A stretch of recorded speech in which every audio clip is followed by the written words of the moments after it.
Araw po sa bawat isa sa inyo. Welcome back to our 365 Daily Devotions. So maraming salamat po sa pagsama niyo sa akin dito sa 365 na mga devotions natin. Matatapos na po natin ito. Salamat sa Panginoon at salamat rin po sa inyo na nakasubaybay dito sa ating channel. Gusto po manang batiin si Rafael Camantigue and Umiko Love. Maraming salamat po sa inyong love, sa inyong pag-ibig.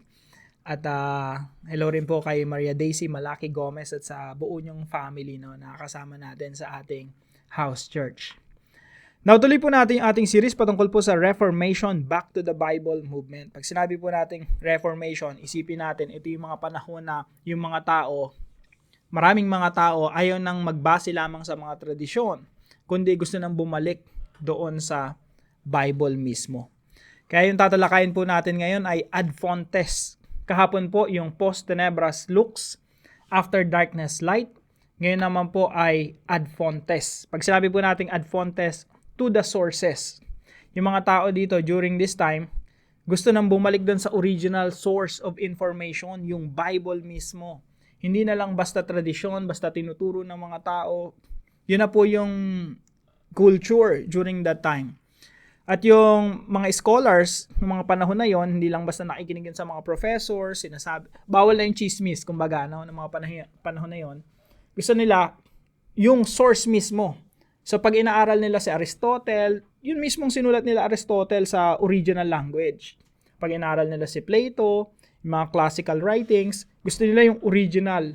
Hindi lang yung basta tinuro at naging mga tradisyon na. So, bumabalik sila dun sa original, ad fontes, to the sources, yung original source. Ganon din po ang nangyari sa Bible during that time. Pakita po natin yung ating timeline, no? Para po sa kalaman ng lahat, ngayon po ay 2,000 years na po ang lumipas from the time of Jesus Christ. Tapos, yung una po kasing na-Christianize yung Roman Empire. So, from Jerusalem, kung saan nagministeryo ang Panginoong Jesucristo, hanggang Rome. At yung Roman Empire, dumating sa time yan na ang nire-recognize na lang nila ay yung Christianity. At nung the fall of the Roman Empire, ang talagang nagpanatili niyan ay yung church na. Doon na rin nagkaroon ng maraming mga problema kasi yung government tsaka yung church halos isa na lang. Kaya yung mga church leaders napaka-makapangyarihan, meron silang sariling army. May sarili silang mga kasundaluhan. At isipin niyo po yung corruption ng gobyerno. Samahan mo ng church, pati yung church makukorrupt. Yan po ay nagpatuloy for 1,000 years. Of course, maraming mga Christians dyan, maraming mga totoong mananampalataya dyan. Pero yung dominating culture po, masasabi ng ilan, ng mga scholars, na ito ay Dark Ages. Kumbaga, panahon ng kadiliman, yung Middle Ages. And then, Reformation, ito po yung muling pagbabalik sa Biblia. So, yan po yung tinatawag nating Reformation. Now, during this time po, ang Biblia nila dito ay Latin, o yung Jerome's Latin Vulgate. Yun lang yung Bible. Ang problema, sino nakakaintindi ng Latin Vulgate during that time? Lalo na sa Europe, sa mga English-speaking countries. Hindi nila intindihan yon. So, merong mga nag-a-attempt, kagaya nila John Wycliffe, nag-attempt siya na i-translate yung Latin Vulgate sa English para yung mga tao maunawaan ano ba yung laman ng Biblia. Pero bawal yon. So, kahit namatay na si John Wycliffe, hinukay pa yung kanyang libingan, kinuha yung kanyang kung anumang remains yon, to sinunog bilang pagkondena sa kanyang ginawa na pagta-translate ng Bible. And later on, yung Latin, kasi hindi naman yun talaga yung original eh. Again, ad fontes, to the sources. Balik tayo sa original source. Kaya later on, si William Tyndale, isang English-speaking translator. Translate niya yung Bible hindi na mula sa Latin, sa original source na. Ano ba yung original source? Greek. Yung sila Pablo po kasi, sila yung mga sumulat ng Bible, yung mga disipulo ng Panginoong Jesucristo, nagsulat sila hindi naman Latin, Greek po yung ginamit nila. Sa Hebrew naman, sa Old Testament naman Hebrew. So kapag yung mga later on na mga translators, nagtra-translate na sila hindi from Latin, from the original source, ad fontes. So halimbawa po niyan si William Tyndale. Kaso nga lang bawal 'yon during that time Bawal mong i-translate yung Bible sa translation na mababasa ng mga tao. Medyo madugo, no? So sinunog nila to si William Tyndale, no? Binitay tapos sinunog. Ganun yung kaparusahan during that time kapag heretic ka. Pero ang kasalanan niya lang naman mag-translate ng Bible para maintindihan ng mga tao. Pero salamat sa Panginoon kasi nagwawagi pa rin ang kabutihan. Ngayon nababasa natin yung Biblia sa Tagalog na translate mula sa Greek and sa Hebrew, sa original. Hindi sa Latin o hindi sa English, hindi sa kahit ano paman, sa original, ad fontes to the sources. Now, yung pag-aaralan po natin ay matatagpuan po sa Psalm 119, konting-konting mga historical background lang, no, sa patungkol sa Reformation. Now, balik natin yung attention natin sa Psalm 119 verse 160. Sabi dito, "The sum of your word is truth, and every one of your righteous rules endures forever." Ang kabuuan ng iyong salita ay katotohanan, at bawat isa sa iyong matuwid na batas ay nananatili magpakailanman. Yung salita po ng Diyos, mga kapatid, ito ay ang katotohanan. At ang mga prinsipyo ng Biblia, ito ay nananatili magpakailanman. Salamat sa Panginoon kasi nababasa natin yung mga Tagalog, English, kung saan man tayo komportable, tapos alam natin na pinagbasihan nun, Hebrew and Greek, yung original sources. So, ad fontes to the sources. Yung mga tao rito, yung mga reformers during this time, hindi na nagbabase sa mga tradition lang o sa mga basta tinuro lang ng tinuro ng mga professors. Bumabalik sila sa mga original writings. So, ad fontes. Now, teaching po natin ngayon, the Bible is the fountain of truth. Yung Biblia po, yan yung fountain, yan yung source. Pag sinabi nating fountain, parang bukal yan eh. Nagbubukal dyan ang katotohanan.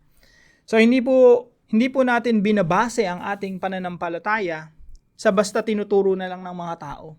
Gusto natin ma-confirm ng Biblia ng original source. So, the Bible is the fountain of truth. Kaya tayo mga kapatid, hindi final authority yung sinasabi ko rito o yung sinasabi ng mga tagapagturo ng Biblia. Ang final authority yung Bible, kaya dapat chinecheck natin lagi yung Biblia natin, inaaral natin yung Bible natin para makita natin kung yung tinuturo ba sa atin tama at totoo. The Bible is the fountain of truth, not pastors and preachers and priests. Hindi sila yung fountain of truth. Ang fountain of truth ay yung Biblia. And number 2, the Bible is the filter by which to test beliefs. Yung Biblia po, ito po yung mga principle at mga katuruan po ng Biblia. Ito po ang filter natin para malaman natin ano ba talaga yung katotohanan na dapat nating panampalatayahan. So lahat ng nagsasalita, lahat ng binabasa natin, lahat ng nakikita natin sa social media na nagtuturo, binabase natin dito kung totoo ba talaga yung sinasabi nila. Pag hindi na-confirm ng Biblia, hindi natin dapat panampalatayahan. At pati yung sarili nating belief, mga kapatid, sinasala rin natin yan, finifilter natin ng Biblia. Ako, yung belief ko, yung pananampalataya ko ngayon, kailangan salain niya ng Biblia.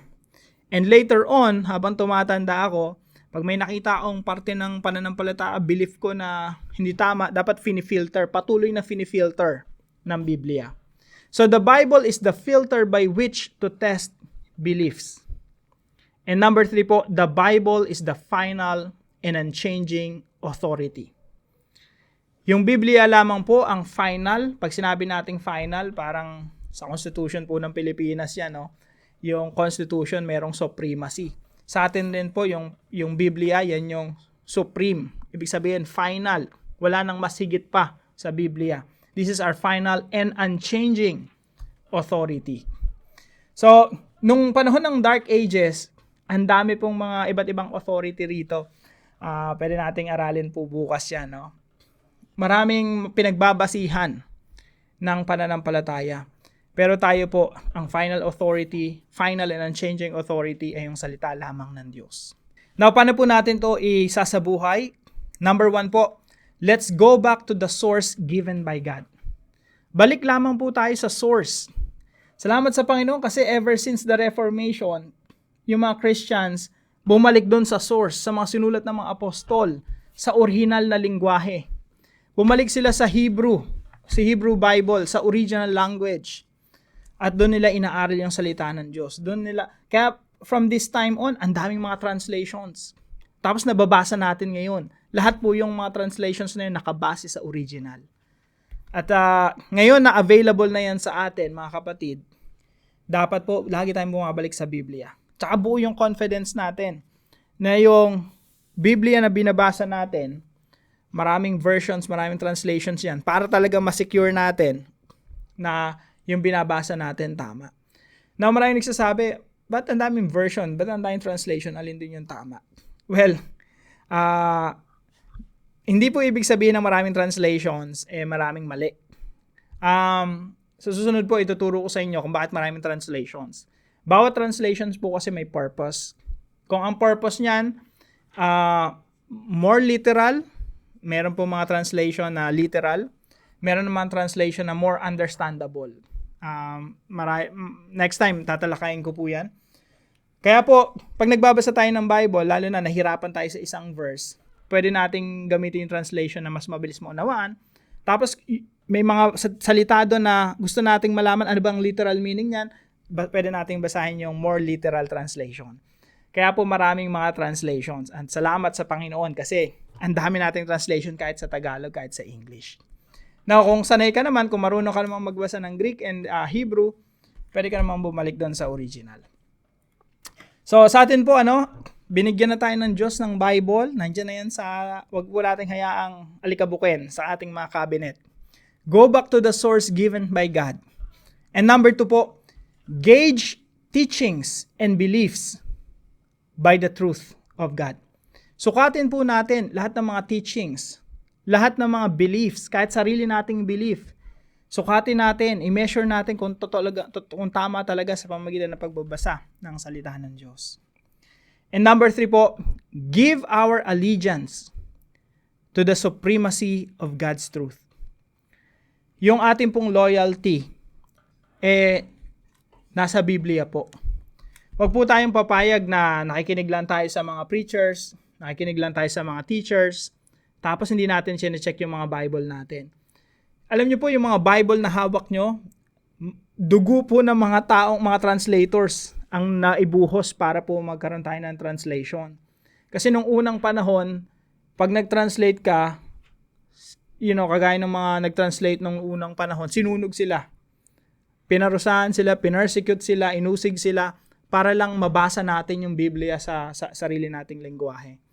So let's treat the Bible with respect. Kahit Tagalog yan, minsan inisip natin Tagalog. Yung ibang translation, yung preference. Kahit ano pang translation yan, tratuhin natin na may pinakamataas na respeto. Give our allegiance to the supremacy of God's truth. Ang loyalty natin sa salita ng Diyos, hindi sa mga preachers, hindi sa mga teachers.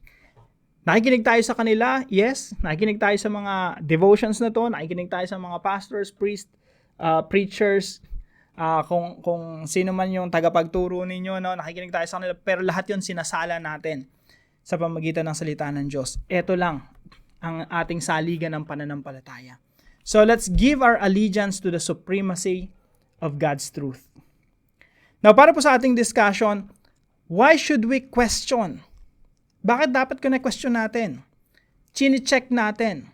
Why should we question, check, and test all teachings and beliefs using the source of truth given by God? Bakit tayo po dapat sinasala natin lahat ng katuruan sa pamamagitan ng salita ng Diyos? Ito yung final authority natin. Pag may nagsasalita, kaya po napakahalaga na alam natin yung Biblia natin, binabasa natin. Para pag may mali doon sa tinuturo sa atin, nakikita natin, nache-check natin ng ating mga Biblia. Pag binabasa po natin ating mga Biblia, mas matalas po yung ating isipan kung yung napapakinggan natin tama o mali. Now, samahan niyo po ako sa panalangin. Kausapin po natin si Lord.